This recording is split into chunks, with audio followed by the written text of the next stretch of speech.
A common belief is there that teachers are the steps which acts like a ladder for a child to grow. As a teacher, we are like milestone on the highway, which acts like a source of inspiration for the vehicles that they are reaching to their dream destination. But this belief has somewhere undermined the importance of teaching as a profession. Just like other professions, teaching also have its challenges, techniques, technologies, inputs and outputs. During the period of lockdown, media and social media was flooded with the controversies of fees and virtual classes. Campaigns were launched. No school, no fees. Few people and teachers came out to counter the campaign and posted videos to explain how their non-payment of fees will affect the teachers and other school staffs. They tried their best to persuade the parents to pay the fees. My question is, does the salary of teachers depends on the sympathy of the parents? Do the parents pay the school fees out of sympathy? Is it not the right of the teachers to get their salary? Why they have to persuade the parents? Even the government was in convincing mode. Why can't they make a strict policy for payment of fees? More than 5 crores of people is directly or indirectly associated with education in our country. Even then, we can't stand for ourselves. Why we lack self-esteem for our profession? We earn because of our hard work, not because of the donation of someone.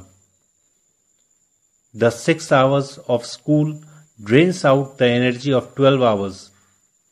This 6 hours of school tests their nerves, their patience and their integrity. And that also every day.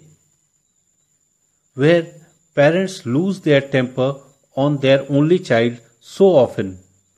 In fact, every day. But teachers have to maintain the discipline among 40 children without losing their temper. If by chance it's happened, then parents, administration, media and human rights people will pounce upon them. They will be in deep trouble. They will be portrayed as a devil with horns and without heart. But believe me, that if punishment would have not been banned by government, majority of the student would have been made a good human being.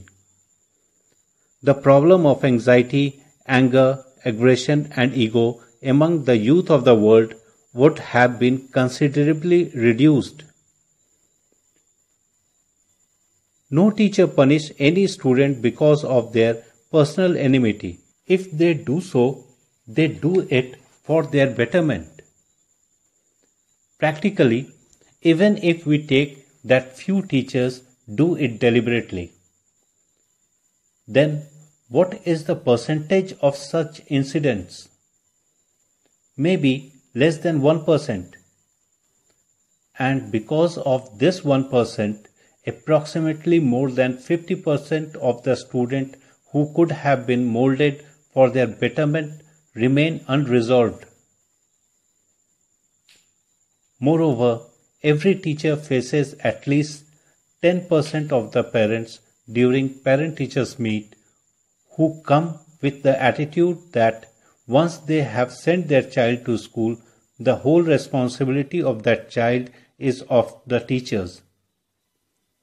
Instead of discussing about the problem area, they start blaming the teachers for the poor performance of their child. We forget that teachers are also human. Like others, they too have their problems, personal and professional both. They also have their issues of promotions, salaries, increments and holidays. But once Teacher is there in their classroom, they are 100% with their students. They don't judge their students on their increment scale. They are there 100%. The inputs of the teacher is beyond the values of money. Along with knowledge, they put love and care, values of life, ethics of society, rationalism, and the power to reason. The liberalism in society that we enjoy today is the result of the inputs that some teachers someday have done. This is the profession where we nurture emotions, love and affection, gratitude and surrenderance. This is the profession where we live the values and ethics to be an example for the young mind that follows us. This is the profession which always keeps our childhood alive in ourselves.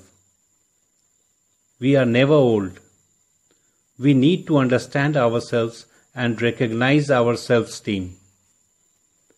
Feel the pride in being a teacher, a proud teacher.